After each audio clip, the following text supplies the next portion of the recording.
O Brasil, ou mais especificamente a Amazônia, foi destaque em uma das publicações mais influentes do mundo, o The New York Times. A publicação relatava a situação das queimadas aqui no Brasil e em como os incêndios na região amazônica vão acabar mudando as características da floresta amazônica. Que tristeza! Apesar de dar foco na Amazônia, a publicação também fala dos incêndios no Cerrado, no Pantanal e na Mata Atlântica, e de como a fumaça gerada por esses incêndios cobriu parte da América do Sul. Mas além de destacar que o tempo seco e a estiagem contribuem para a situação atual, a publicação acaba atribuindo o início do fogo ao agronegócio. Em tradução livre, um trecho do texto diz que geralmente os incêndios atingem o pico nessa época do ano, quando os agricultores ateiam fogo às pastagens e queimam áreas recentemente desmatadas para limpar a vegetação indesejada. José Milagre, eu acredito que quem está no governo é diferente de quem escreve no New York Times. A obrigação de quem está na cadeira é agir.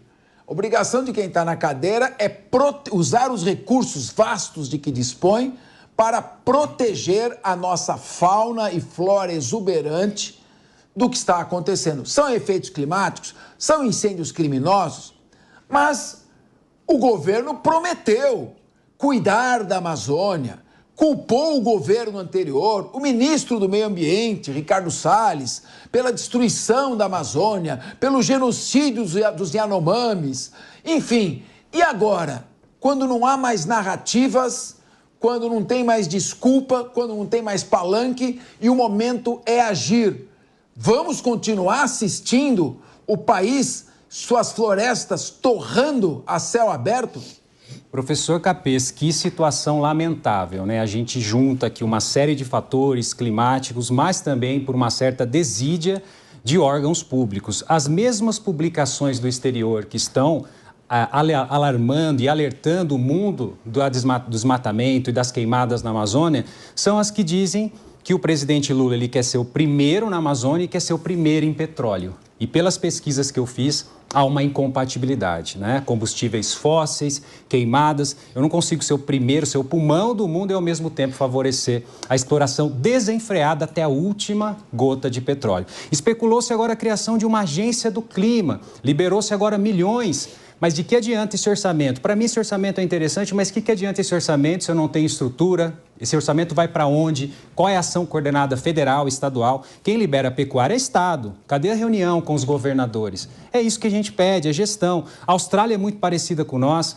E a Austrália tem um case de combate a queimadas muito interessante. E ele trabalha com prevenção, educação e até mesmo queimadas controladas. Isso mesmo, você queima para controlar, para não deixar que isso seja algo maior. O que a gente espera é que esse dinheiro tenha gestão e mais uma agência de clima vinculada a quem? Casa Civil, Ministério do Meio Ambiente, mais um dreno de recursos sem resultado? Eu imagino que isso não vai trazer solução para esse problema que nós estamos enfrentando. O Henrique Kriegner, é a mesma gestão que vão ter os recursos que eram encaminhados para as enchentes do Rio Grande do Sul e que saiu aquele escândalo que todo mundo viu? Esses bilhões vão resolver? Que adianta liberar bilhões se não tem um plano estratégico para atuar? Eu queria que você me explicasse isso que eu não entendo. Eu também não, Capês. Não existe explicação. Essa é a grande verdade do que a gente está vendo aí. O perigo. O país está queimando. Nós temos os nossos vizinhos também com incêndios. O incêndio já chegou na capital federal, mas parece que as nossas autoridades elas estão mais preocupadas aí, e eu falo especificamente do presidente e da ministra do Meio Ambiente, em achar culpados e criar até uma ideia do que seria essa responsabilidade, né? A ministra Marina Silva está falando vez após vez sobre o tal do terrorismo ambiental. Eu tenho dúvidas do que significa esse terrorismo ambiental. Se o terrorismo é o uso de forças contra alvos civis e por vezes militares, mas para motivações políticas, eu estou me perguntando quem que ela está imputando a culpa de um incêndio acontecendo. Então ela está dizendo que é uma motivação política, como foi a fala do presidente Lula ontem, que disse que aliou a uma fala do que aconteceu no 7 de setembro, dizendo que talvez tudo foi causado ali por pessoas intencionadas e que são do lado do ex-presidente Jair Bolsonaro. Uma loucura que quer trazer agora uma narrativa, mas que a narrativa não apaga incêndio, as palavras não apagam incêndio, as conversinhas não apagam incêndio. O que vai apagar incêndio é justamente, como o José trouxe aqui, essa estratégia unificada, não só do governo federal, mas também com os estados. E aqueles que falam que isso é uma exclusividade de culpa do agro, e isso é só uma cultura do agro, a gente tem que olhar para um outro elemento. Já estão acontecendo incêndios em Portugal, no norte de Portugal e na Espanha. São os agricultores de lá, é o agro de lá. Nós estamos falando de países no hemisfério norte que já estão sofrendo das mesmas causas, dos mesmos problemas que nós aqui no hemisfério sul. Então, essa narrativa ela cai por terra quando você olha os fatos. E é isso que parece que o governo está com dificuldade de fazer. Agora, Priscila Silveira, eu queria entender o significado dessa expressão, o agronegócio. O agronegócio é um ser humano, é uma pessoa que vai lá com uma gasolina, coloca fogo. O que é o agronegócio? Não é como dizer a humanidade pratica homicídio. Não é o agronegócio. São pessoas que estão ateando fogo. Se são ligadas a algum tipo de negócio na agricultura ou não, são pessoas. Quando você coloca o agronegócio, não é mais uma narrativa política, e a meu ver, de responsabilidade questionável que faz o governo fugir das suas responsabilidades. Se são pessoas ligadas a este setor, eu pergunto a você, Priscila Silveira, não aumenta ainda mais a incompetência do governo? Porque se ele já sabe de onde vem e não coíbe, ele é mais uma vez culpado, não? Capês, eu vejo uma luta. É uma briga, é uma força, um medindo força com o outro. A gente não tem aqui um culpado X, todos são culpados, tá? E eu vou citar aqui uma frase de Eduardo Galeano que diz assim: se a natureza fosse um banco, ela já teria sido salva. O que eu percebo nisso é um empurra. A culpa é do agronegócio, porque o agronegócio tem que pôr queimada, que tem que desmatar, que mata gado. E aí, em contrário, né, o governo fala, mas quem cuida do agro é o culpado, aí o outro fala que não é. Então, eu acho o seguinte, todos nós somos culpados, só que a gente tem que ter um plano de ação, tem que ser feito. A natureza, como a gente bem sabe, é uma garantia, é um direito de todos. E agora que nós estamos tendo essa oportunidade de tentar mudar, com a educação também. A gente precisa ter educação, de não jogar lixo. Eu já falei isso numa outra oportunidade. A gente já pegou o negócio, explodiu.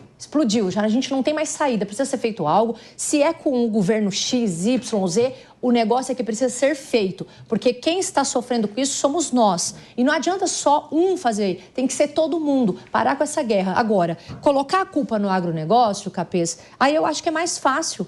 Fica mais fácil dele estar à frente, né? E eu digo isso porque é lógico que o governo atual, ele briga com isso, é um jeito dele brigar, mas eu acho que teria que parar de brigar e fazer, porque isso está chegando numa situação, não sei se vocês viram em Brasília, não conseguia nem ver à frente o carro. Então, parar de briga. Pois é. O Jean Menezes de Aguiar, o que eu costumo dizer é o seguinte, quando você fala a culpa é do agronegócio, é uma narrativa. Então, você está tirando a sua responsabilidade de agir pragmaticamente. É solução. Tem que apagar o incêndio, prender quem está botando fogo, colocar um sistema de radar para prevenir novos incêndios, tomar providências. Quando você fala é uma narrativa, isso equivale a ir até Hollywood, tomar o chá do Santo Daime com o Leonardo DiCaprio, ficar com o Rei Charles dizendo cuide da Amazônia. E a coisa... Então, eu queria ouvir você... Mas eu queria que você se manifestasse também, porque parece que tem aí uma fala aí da ministra do Meio Ambiente, né, essa Marina Silva, que parece que traz a solução, né? Não é à toa, né, essa preocupação internacional, né? Já temos no ponto essa fala? Vamos colocar então, vamos rever então a fala, parece que vem uma solução. Aleluia, agora eu estou mais calmo. Vamos, qual é a solução? Vamos ouvir.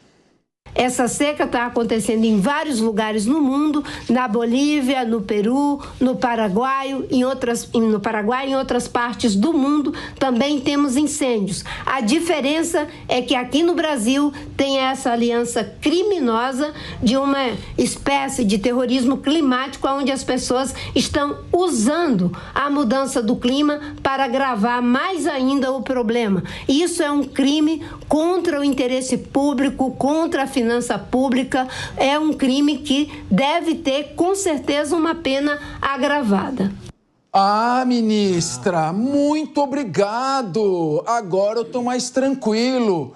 É o terrorismo climático, né? Ah, a culpa é não é do agronegócio, é o terrorismo climático, terrorismo ecológico. O terrorismo ecológico. Professor Jean Menezes de Aguiar, dessa maneira, como é que nós vamos proteger as nossas florestas, os nossos animais silvestres, com esse tipo de fala? Cada hora surge um neologismo, uma nova expressão, e tudo isso no lugar de ações práticas, efetivas. Eu nunca vi isso na minha vida, eu confesso que eu estou em estado de choque. Olha só, o Kriegner e o Milagre reuniram a situação muito felizmente. O Flávio Dino ainda era ministro do Executivo e o governo Lula já começou a receber informes sobre a seca em fevereiro de 2024. O problema é que a gente não planeja. Os executivos, os governos, de uma maneira geral, não planejam. Então, pode haver, sim, evento criminal, esporádico que seja, mas todo ano a gente tem esse problema de seca e todo ano a gente tem esse problema de queimada. Então, quer dizer, é uma crassa falta de planejamento do Poder Executivo para enfrentamento desses cataclismas horrorosos e tragediosos que a gente está vendo. Eu só queria pegar um gancho aqui. Essa fala aqui, ela não resiste à análise, porque a maior crítica dessa gestão é que a gestão anterior flexibilizou. Só que se a gente for para o Congresso, a gente tem vários projetos de lei que vão flexibilizar ainda mais. Nós temos 2 emendas constitucionais, o Legislativo também fazendo o seu papel no agravamento da situação. E esse governo não é o agronegócio, é a fiscalização, é o preventivo, é a análise de risco. Há pelo menos 30 anos eu tenho lei no Brasil que exige autorização para queimada. E como é que está funcionando isso? IBAMA está funcionando? Tem estrutura? As secretarias estaduais, os bombeiros têm estruturas? Hoje nós encenamos uma briga entre o governador de Brasília e o presidente. O governador falando que o Lula não está entendendo que ali é competência federal. Ou seja, se eu não tenho nem definições de competência, o que falar? Dizer que isso faz parte, sempre acontece? Não funciona assim. Bom, é o seguinte, pessoal, eu quero continuar debatendo essa questão. E vamos com dados também, porque nós estamos falando das queimadas e não é à toa a preocupação internacional. De ontem para hoje, o Brasil registrou 1.931 focos de incêndio, de acordo com o Instituto Nacional de Pesquisas Espaciais, o INPE. O estado que mais registrou esses focos de incêndio foi o estado do Mato Grosso, com 561 focos. Nas últimas 48 horas, o número de focos de incêndio no Brasil chega a 4.260. E no acumulado dos meses de 2024, 188.623. Henrique Kriegner, e nós estamos olhando a ministra que está sentada na pasta responsável pelo meio ambiente para saber o que a senhora vai fazer, quais órgãos a senhora vai acionar. E ela diz, pessoal, isso é terrorismo ecológico. Vamos assistir mais 500 mil focos de incêndio.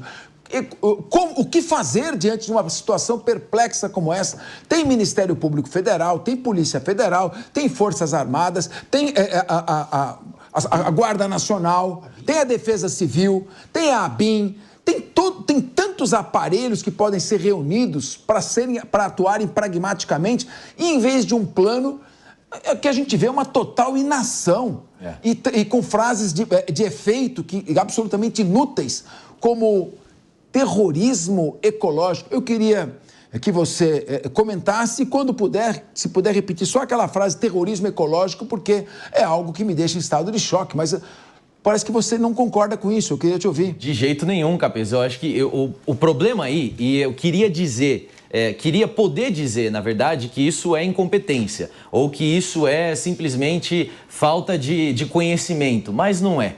A verdade é que isso é um método. Você cria uma ideia, cria um conceito que ninguém entende, Aí você gera essa curiosidade das pessoas. O que é que você quer dizer com o tal do terrorismo climático, tal? A academia não reconhece, a literatura não traz base. E aí vem propondo isso, as pessoas caem na sua própria rede de pensamento e aí você formula a ideia, faz sentido, o pessoal aceita e aí você sai livre de culpa e isento aí de qualquer responsabilidade. Isso é um método. Estão fazendo um gaslighting aí, que é o termo que querem usar, para poder dizer e tirar o nosso foco. Olha, eu quero trazer a comparação com Portugal. Portugal, que é um país que cabe do tamanho do estado de Pernambuco. Você pode colocar 90, 100 Portugais aí dentro do Brasil. São vários, por questão do tamanho. Em Portugal, são 100 focos ativos hoje de incêndio, sendo que 7 pessoas, inclusive sendo um brasileiro, já morreram. Então, eu estou falando de novo, é um país com outro clima, com uma outra vegetação, num outro lugar, num outro hemisfério. Como é que a gente vai agora olhar para o Brasil e dizer que é só culpa do agro, ou que isso é só de origem humana, ou tal do terrorismo climático? Está se espalhando, é uma questão ambiental que precisa ser considerada e precisa ser combatida. Não é hora da Marina brincar de professora para explicar um conceito agora. É hora de ela exercer a função de ministra ou sair da cadeira e deixar quem vai exercer. Aproveitando até aqui, Capês, para falar uma coisa, quando ela fala terrorismo ecológico, com todo respeito à fala da ministra, me dá a entender que a gente só está nessa seara porque temos os incêndios criminosos, que seriam pessoas que estariam de forma dolosa e querendo trazer a forma como está hoje a nossa natureza do jeito que está. Então, a gente tem que lembrar que a gente tem efeitos climáticos e o que a gente percebe aqui é falta de planejamento, dos mesmos moldes de uma tragédia que já foi anteriormente anunciada quando aconteceu no Rio Grande do Sul. Exato. No Rio Grande do Sul, todo mundo falava, vai acontecer, não vai. Vai acontecer. E já tinha acontecido. E já tinha acontecido. Aconteceu novamente, já anunciado. E aí, quando ela fala de terrorismo ecológico, me vem à mente que nós não precisamos fazer nenhum planejamento, porque essas pessoas, elas que devem parar de colocar fogo nos lugares. Com todo respeito à fala dela, que eu ouso discordar, não é? Porque a gente tem sim efeitos climáticos, isso não é de hoje, e a gente precisa de planejamento e menos fala. Priscila, aquela pergunta anterior do Capês, o que o agro é o seguinte, o agro e o mercado, que são dois espíritos hoje na sociedade, né? Exato. Eles ficam doentes, eles ficam com gripe, culpados de tudo. Eles têm vontades, o agro e o mercado. E um outro fantasma também, que todo mundo fala e também nunca ninguém viu, é o déficit zero. É um fantasma, né? É uma meta, né? É uma miragem. Bom, vamos continuar ainda. No Distrito Federal, a Polícia Civil prendeu um suspeito de começar o incêndio que se alastrou por áreas de proteção na região. O homem foi identificado depois que teria ameaçado os servidores do ICMBio, é o Instituto Chico Mendes Biológico, né? Com um facão, enquanto eles tentavam conter o fogo. O homem foi indiciado por crimes ambientais e, se condenado, pode pegar até 13 anos de prisão. Muito bem. Eu vou chamar uma atenção rápida sobre esse tema. Prendemos. Pode ser condenado até 13 anos. Não vai ser condenado a 13 anos de prisão. Não vai. Isso é papo furado. Vai pegar uma pena mínima e vai cumprir liberdade. A questão que tem que ser colocada aqui, eu quero colocar aqui à mesa. Bom, o culpado é o agronegócio ou o terrorismo ecológico. Nós temos aqui agora um nome, uma pessoa, essa que foi identificada. Quem é essa pessoa? Quem é o mandante? Quais são suas ligações? Qual a sua intenção? A quem ela serve? Qual o seu objetivo? Essa é a hora. Nós queremos transparência nessa investigação. Ela é de esquerda ou de direita? Qual o seu objetivo? Você não acha que isso é isso que a população precisa agora? Em vez de saber se a pena vai chegar até 3 anos, que não vai, saber efetivamente quem é essa pessoa e quais as suas ligações, José Milagre? É isso, ficar atribuindo ao agronegócio.